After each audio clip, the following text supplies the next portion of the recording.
Pelaksanaan pertemuan tatap muka 100% di Sekolah Menengah Pertama Negeri 24 Kota Bandung berjalan maksimal.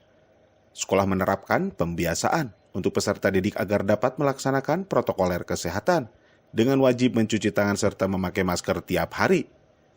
Saat pelaksanaan belajar mengajar, edukasi protokoler kesehatan disampaikan Kepala Sekolah SMP Negeri 24 Kota Bandung Edward Sinaga untuk dapat dilaksanakan oleh peserta didik serta tenaga kependidikan. Pertama-tama tentunya kita menyiapkan dengan kebiasaan baru di Kota Bandung, tentunya kita mendukung, mensupport.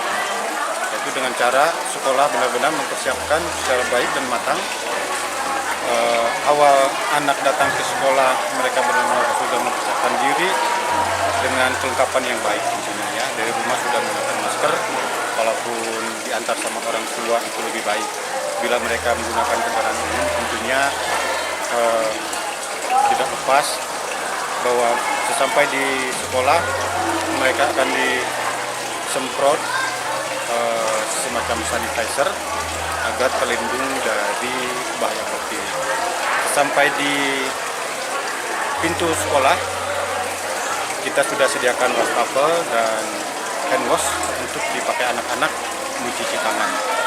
Setelah itu mereka masuk secara rapi dan atur jaraknya sehingga masuk dengan tertib ke kelasnya masing-masing.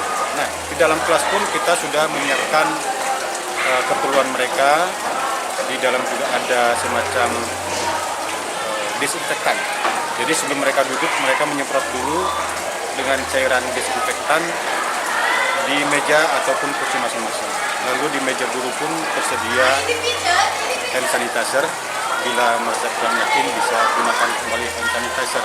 Warta Hadas dimanapun Anda berada, saat ini saya di SMP Negeri 24 Bandung pada pelaksanaan dan realisasi temuan tatap muka terbatas 100% yang dilaksanakan SMP 24 Bandung.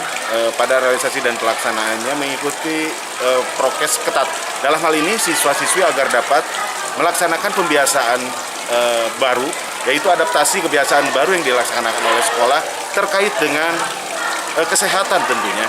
Dalam hal ini sekolah juga mengimbau agar tetap mengikuti prokes ketat. Dari Kota Bandung, Widi Herian dan juru kameramen Lingga mengabarkan.